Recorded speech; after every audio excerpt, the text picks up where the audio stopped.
Hi, it's Eva Longoria, and let's be real. After 40, we should ask for more from our skincare. I swear by Revitalift Triple Power Moisturizer by L'Oreal Paris. With vitamin C, pro-retinol, and hyaluronic acid, it reduces my wrinkles, firms, and brightens. And it's not a procedure. It's just a hardworking moisturizer. Revitalift Triple Power Moisturizer by L'Oreal Paris. Grab it today in fragrance-free or with SPF 30. Available at your local Target. Thanks for listening to the Red Treehouse, where I tell you scary stories to keep you up at night.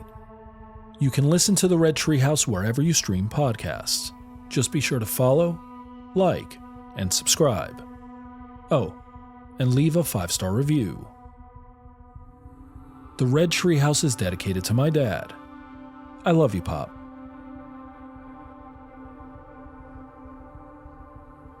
In this episode of the Red Treehouse, I'm going to read you The Cold Embrace, written by Mary Elizabeth Braddon. It's a short classic horror story that is both unsettling and guaranteed to keep you up at night. So sit back, turn down the lights, pull up the covers, and pay close attention as I read The Cold Embrace. I'm your host, Will. Welcome to the Red Treehouse.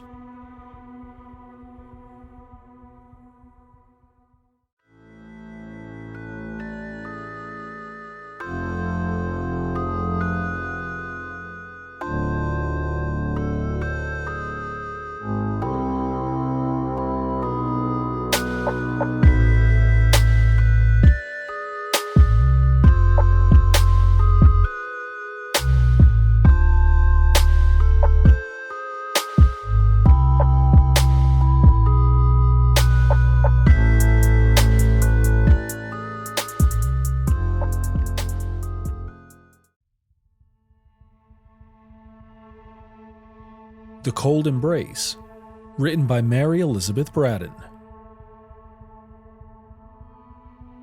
He was an artist. Such things as happened to him happen sometimes to artists. He was a German.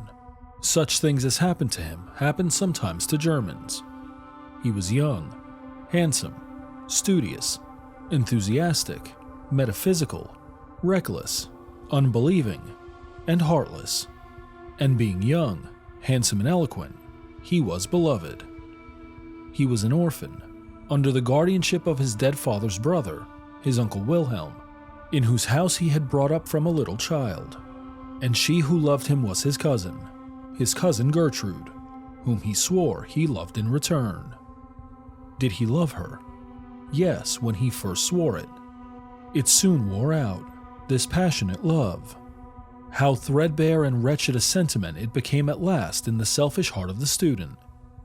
But in its first golden dawn, when he was only 19, and had just returned from his apprenticeship to a great painter at Antwerp, and they wandered together in the most romantic outskirts of the city at rosy sunset, by holy moonlight, or bright and joyous morning, how beautiful a dream! They keep it a secret from Wilhelm, as he has the father's ambition of a wealthy suitor for his only child. A cold and dreary vision beside the lover's dream. So they are betrothed, and standing side by side when the dying sun and the pale rising moon divide the heavens. He puts the betrothal ring upon her finger, the white and taper finger whose slender shape he knows so well. This ring is a peculiar one, a massive golden serpent, its tail in its mouth, the symbol of eternity. It had been his mother's, and he would know it amongst 1,000. If he were to become blind tomorrow, he could select it from amongst 1,000 by the touch alone.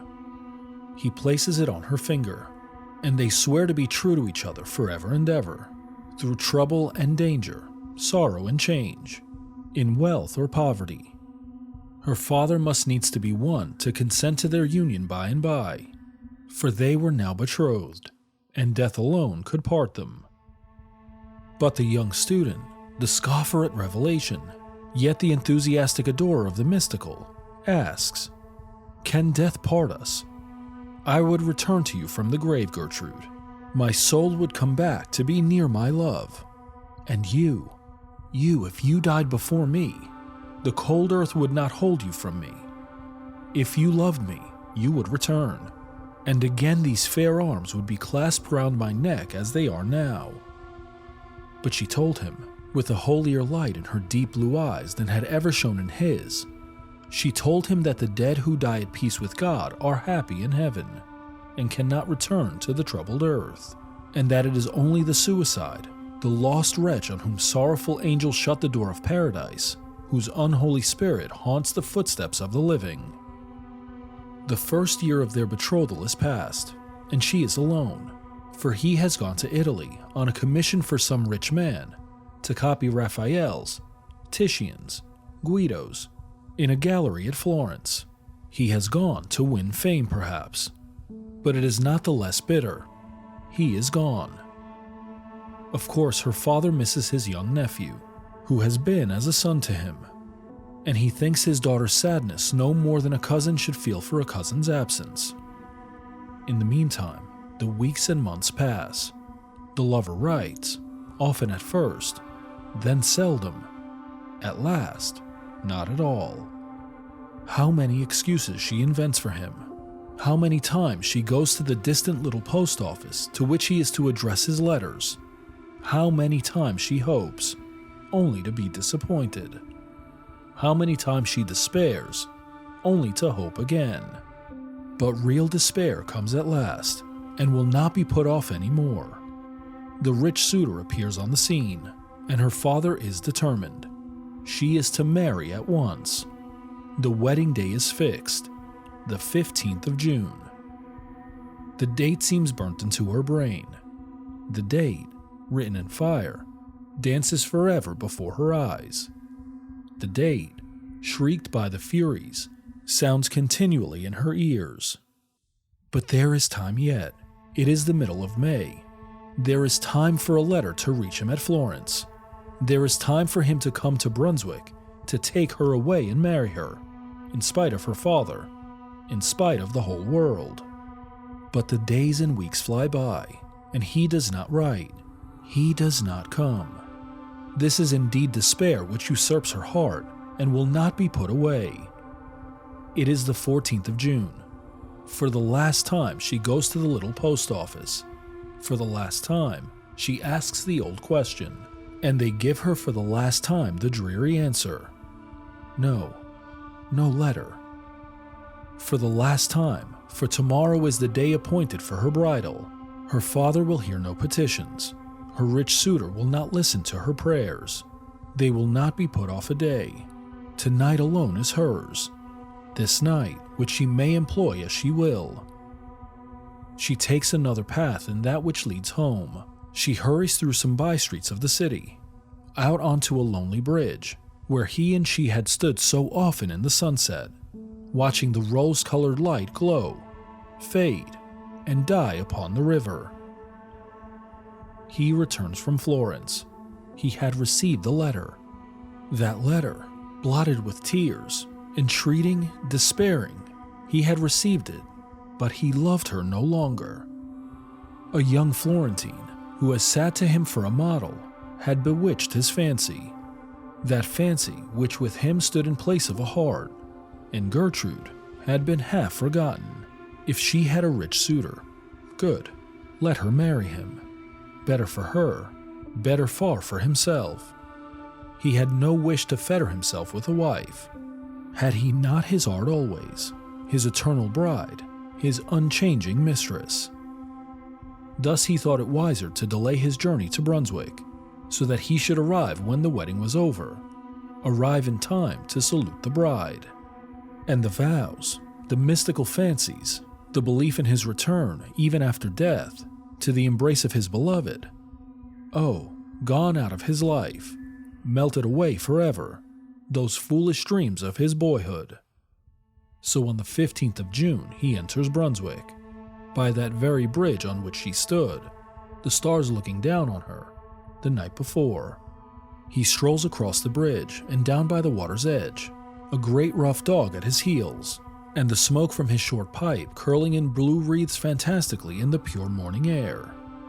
He has his sketchbook under his arm, and attracted now and then by some object that catches his artist's eye, stops to draw. A few weeds and pebbles on the river's brink, a crag on the opposite shore, a group of pollard willows in the distance. When he is done, he admires his drawing, shuts his sketchbook, empties the ashes from his pipe, refills from his tobacco pouch, sings the refrain of a gay drinking song, calls to his dog, smokes again, and walks on.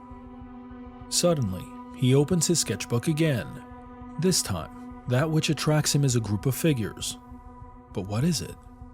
It is not a funeral, for there are no mourners. It is not a funeral, but a corpse lying on a rough bier, covered with an old sail, carried between two bearers. It is not a funeral, for the bearers are fishermen in their everyday garb.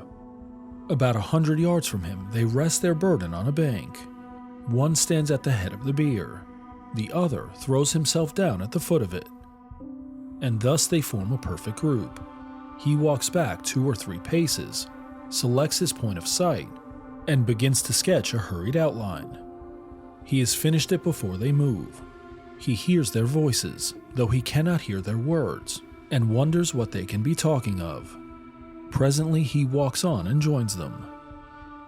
"You have a corpse there, my friends," he says. "Yes, a corpse washed ashore an hour ago." "Drowned?" "Yes, drowned. A young girl, very handsome." "Suicides are always handsome," says the painter. And then he stands for a little while idly smoking and meditating, looking at the sharp outline of the corpse and the stiff folds of the rough canvas covering. Life is such a golden holiday for him, young, ambitious, clever, that it seems as though sorrow and death could have no part in his destiny. At last he says that, as this poor suicide is so handsome, he should like to make a sketch of her. He gives the fishermen some money, and they offer to remove the sailcloth that covers her features. No, he will do it himself. He lifts the rough, coarse, wet canvas from her face. What face? The face that shone on the dreams of his foolish boyhood. The face which was once the light of his uncle's home. His cousin Gertrude. His betrothed. He sees, as in one glance, while he draws one breath, the rigid features, the marble arms, the hands crossed on the cold bosom, and on the third finger of the left hand, the ring which had been his mother's, the golden serpent, the ring which, if he were to become blind, he could select from 1,000 others by the touch alone. But he is a genius and a metaphysician. Grief, true grief, is not for such as he. His first thought is flight. Flight anywhere out of that accursed city. Anywhere far from the brink of that hideous river. Anywhere away from remorse. Anywhere to forget. He is miles on the road that leads away from Brunswick before he knows that he has walked a step. It is only when his dog lies down panting at his feet that he realizes how exhausted he is himself, and sits down upon a bank to rest. How the landscape spins round and round before his dazzled eyes, while his morning sketch of the 2 fishermen and the canvas-covered bier glares redly at him out of the twilight. At last, after sitting a long time by the roadside, idly playing with his dog, idly smoking, idly lounging, looking as any idle, light-hearted traveling student might look, yet all the while acting over that morning scene in his burning brain 100 times a minute, at last he grows a little more composed, and tries presently to think of himself as he is, apart from his cousin's suicide. Apart from that, he was no worse off than he was yesterday. His genius was not gone. The money he had earned at Florence still lined his pocketbook. He was his own master, free to go whither he would.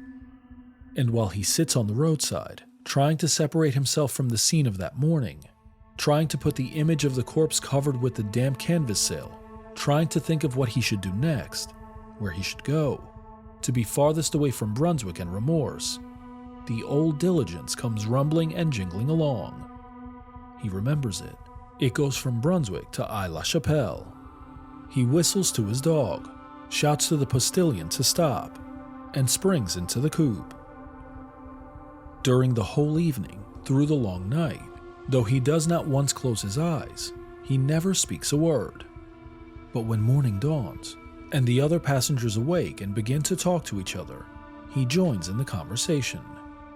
He tells them that he is an artist, that he is going to Cologne and to Antwerp to copy Rubens's, and the great picture by Quentin Matsys in the museum.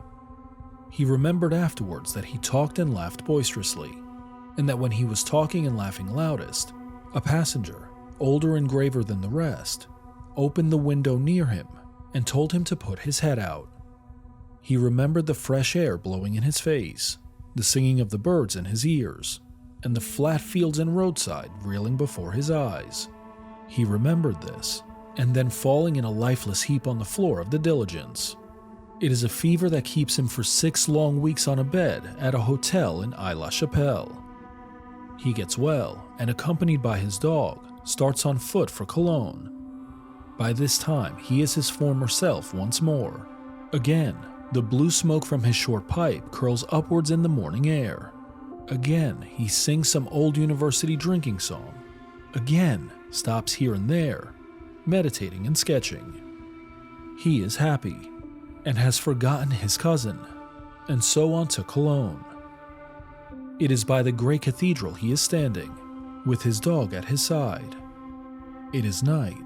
The bells have just chimed the hour, and the clocks are striking 11. The moonlight shines full upon the magnificent pile, over which the artist's eye wanders, absorbed in the beauty of form. He is not thinking of his drowned cousin, for he has forgotten her, and is happy. Suddenly, something from behind him, puts 2 cold arms round his neck, and clasps its hands on his breast. And yet there is no one behind him, for on the flags bathed in the broad moonlight, there are only 2 shadows, his own and his dog's. He turns quickly round. There is no one, nothing to be seen in the broad square but himself and his dog.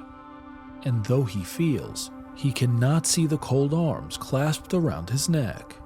It is not ghostly, this embrace, for it is palpable to the touch. It cannot be real, for it is invisible. He tries to throw off the cold caress. He clasps the hand in his own to tear them asunder and to cast them off his neck. He can feel the long, delicate fingers, cold and wet beneath his touch, and on the 3rd finger of the left hand, he can feel the ring which was his mother's, the golden serpent, the ring which he has always said he would know among 1,000 by the touch alone. He knows it now. His dead cousin's cold arms are around his neck. His dead cousin's wet hands are clasped upon his breast. He asks himself if he is mad. "Up, Leo," he shouts. "Up! Up, boy!" And the dog leaps to his shoulders. His paws are on the dead hands, and the animal utters a terrific howl, and springs away from his master. The student stands in the moonlight, the dead arms around his neck, and the dog at a little distance moaning piteously. Presently a watchman, alarmed by the howling of the dog, comes into the square to see what is wrong. In a breath, the cold arms are gone. He takes the watchman home to the hotel with him and gives him money. In his gratitude, he could have given that man half his little fortune. Will it ever come to him again, this embrace of the dead? He tries never to be alone. He makes 100 acquaintances and shares the chamber of another student. He starts up if he is left by himself in the public room at the inn where he is staying, and runs into the street. People notice his strange actions and begin to think that he is mad. But in spite of it all, he is alone once more. For one night, the public room being empty for a moment, when on some idle pretense he strolls into the street is empty too. And for the second time, he feels the cold arms around his neck. And for the second time, when he calls his dog, the animal slinks away from him with a piteous howl. After this, he leaves Cologne, still traveling on foot. Of necessity now, because his money is getting low. He joins traveling hawkers. He walks side by side with laborers. He talks to every foot passenger he falls in with, and tries from morning till night to get company on the road. At night, he sleeps by the fire in the kitchen of the inn at which he stops. But do what he will, he is often alone, and it is now a common thing for him to feel the cold arms around his neck. Many months have passed since his cousin's death. Autumn, winter, early spring. His money is nearly gone. His health is utterly broken. He is the shadow of his former self, and he is getting near to Paris. He will reach that city at the time of the carnival. To this he looks forward. In Paris, in carnival time, he need never surely be alone, never feel that deadly caress.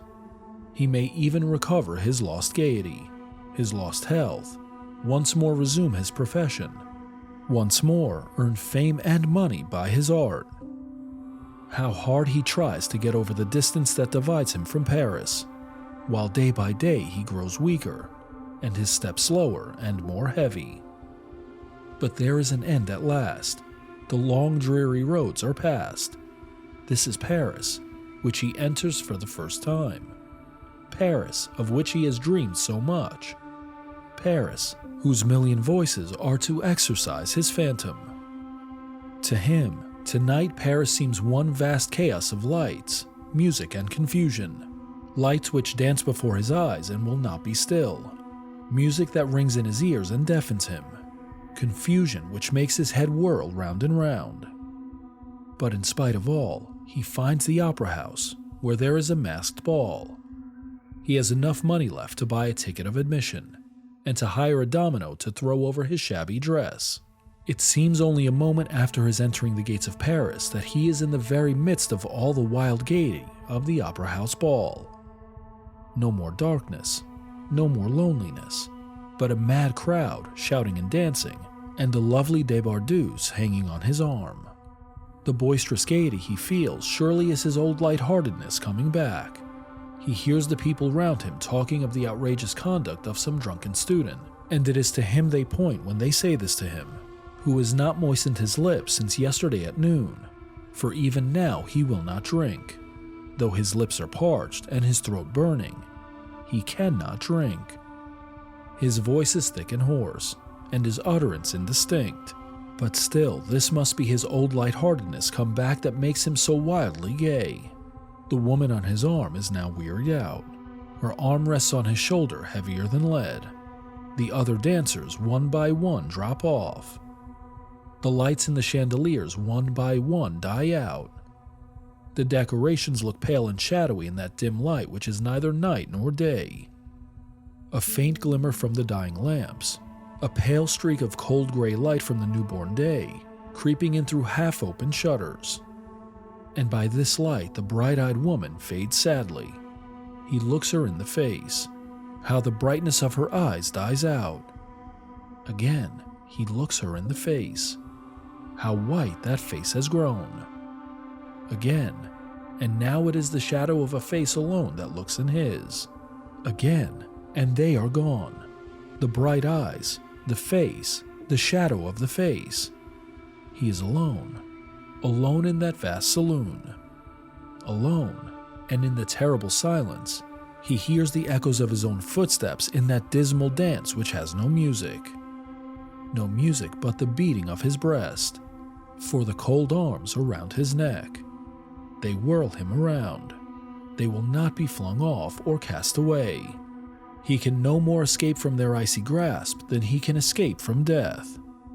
He looks behind him. There is nothing but himself in the great empty room. But he can feel, cold, death-like, but oh how palpable, the long slender fingers, and the ring which was his mother's. He tries to shout, but he has no power in his burning throat. The silence of the place is only broken by the echoes of his own footsteps in the dance from which he cannot extricate himself. Who says he has no partner?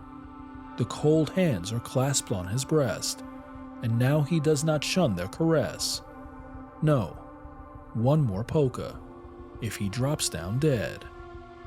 The lights are all out, and half an hour after, the guards come in with a lantern to see that the house is empty. They are followed by a great dog that they have found seated howling on the steps of the theater. Near the principal entrance, they stumble over the body of a student, who has died from want of food, exhaustion, and the breaking of a blood vessel. What did you think of this terrific classic horror story? Comment or email redtreehousepod@gmail.com. As we turn down the lights on this episode, make plans to join me next time as I read a collection of Poe. I'm your host, Will. Thanks for joining me in the Red Treehouse.